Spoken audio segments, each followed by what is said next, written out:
नमस्कार, भारत लाइव देख रहे हैं आप। बिहार में उपचुनाव को लेकर तो सारी खबरें आपके पास प्राप्त हो ही रही हैं, लेकिन ये उपचुनाव बिहार में आखिरी चुनाव नहीं है। इसके बाद भी कई चुनाव होने हैं।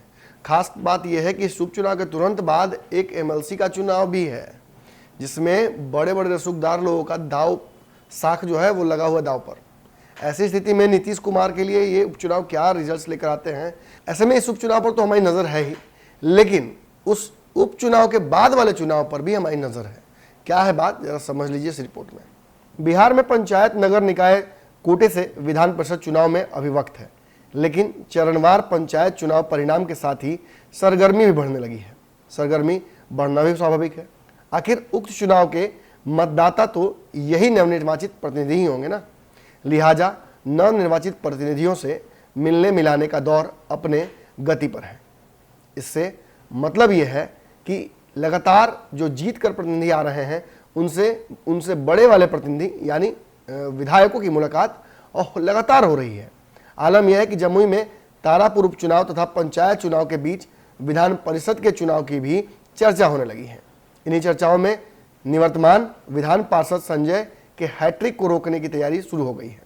मंत्री सुमित कुमार की पत्नी सपना तथा जयप्रकाश की पुत्री दिव्या विधान परिषद चुनाव में उतरेगी, ऐसी चर्चा लगातार सियासी गलियारों में हो रही है। यहाँ बताना लाजमी है कि मुंगेर, लखीसराय, शेखपुरा और जमुई तक फैले इस क्षेत्र में निवर्तमान विधान परिषद को पिछले दिनों चुनाव में राजद के टिकट पर जीत मिली थी। वे जदयू के नाव पर सवार होकर पहली बार चुनाव मैदान में उतरेंगे, यह लगभग तय माना जा रहा है।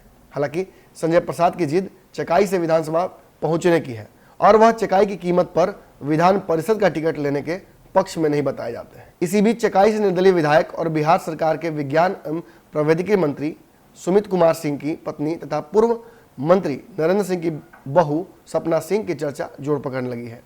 इस चर्चा को तब और बल मिला जब विधान पार्षद के गृह पंचायत कुंदरी सनकोरहा में दूसरी बार निर्वाचित उनके धुर विरोधी मुखिया गीता मंडल सुमित के दरबार में देखी गई। इनके अलावा इंदपे पंचायत से दोबारा जीतने वाले संतोष यादव की भी मौजूदगी बहुत कुछ बयां कर रही है। जहां एक तरफ सियासत हो रही है, जहां एक तरफ चुनाव की तैयारियां हो रही हैं, जहां एक तरफ उपचुनाव के लिए सरगर्मी बढ़ रही है, वहीं अंदर ही अंदर इस छोटे चुनाव की भी तैयारियां जबरदस्त हो रही हैं। यहां बता दें कि उक्त दोनों मुखिया की पृष्ठभूमि राजद से जुड़ी रही है।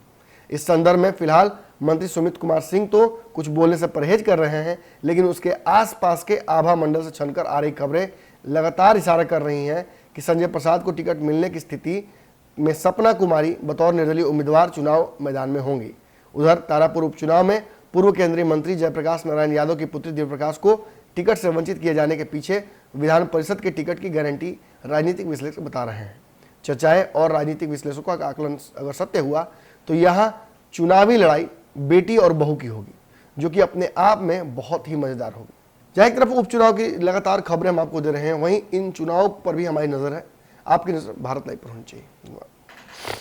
अगर ये वीडियो पसंद आई और वह बिहार के राजनीति और बिहारियत से सरोकार रखेनी तो सब्सक्राइब बटन दबा के चैनल के सब्सक्राइब कर ली। ओजे एगो घंटी बा, ओकरा बटन दबा देला से कुल सटीक और मारक खबर रुआ मुफ्त में मिल जाई।